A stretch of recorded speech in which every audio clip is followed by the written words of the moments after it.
Hello, welcome to this new episode of my Game Boy collection. We're still on the Game Boy and Game Boy Color today, and with yet another great entry in this series, and I think a logical follow-up of the previous episode.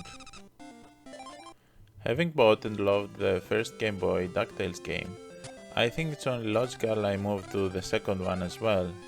And indeed, I got these two games one after the other. As soon as I got the first one, the second one was waiting for me in the mail. I'm talking about no other game than the DuckTales 2 Game Boy game. Just like its predecessor, DuckTales 2 follows the adventures of Scrooge McDuck and his nephews.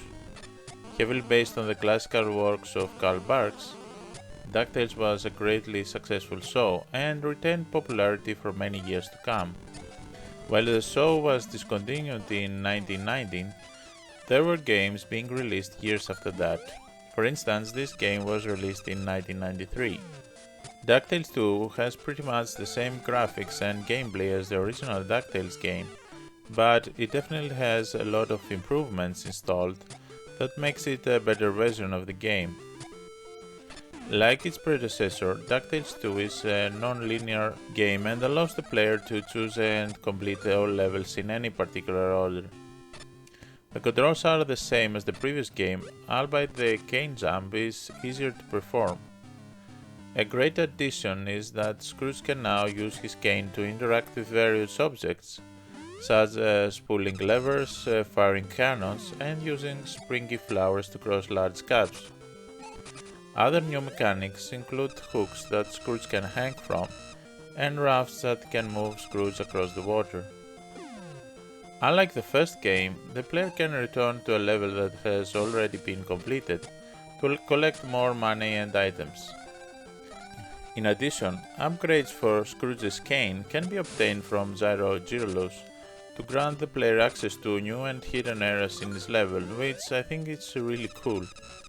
When a level is completed, the player can visit a store to buy recovery items, extra lives and other such items using any money the player has collected.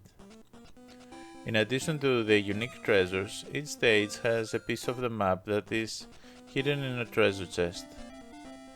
Locating all of the map pieces is not required to complete the game, but collecting all of them opens up an optional 6th stage in which the lost treasure of McDuck can be found. The list of the upgrades goes on, and I think this game is a lot better than the original, which is often not the case with sequels. The developers pretty much enhanced and corrected the original game, which I think is really great. If you're a fan of the show, or even the first DuckTales game, this is definitely a must-have. I think this is one of the greatest Game Boy games of all time in general, as it is really fun and has great replayability. So let's see how our list goes now. Once again, there are some changes to be had here, as always, and as you can see, the chronological list has been updated and the rank list has changed once again, with DuckTales 2 ranking higher than its predecessor. Maybe not as high as some games, but still in the top 10. And it may well stay there. With the addition of this game, the Disney list has been almost completed, and there's only one Disney-themed Game Boy game that's still out there and waiting to be added to the list. So this is it for now. If you like my video, make sure you subscribe and consider supporting me on Patreon. Let me know in the comment section below what you think about this series and my channel in general. Cheers!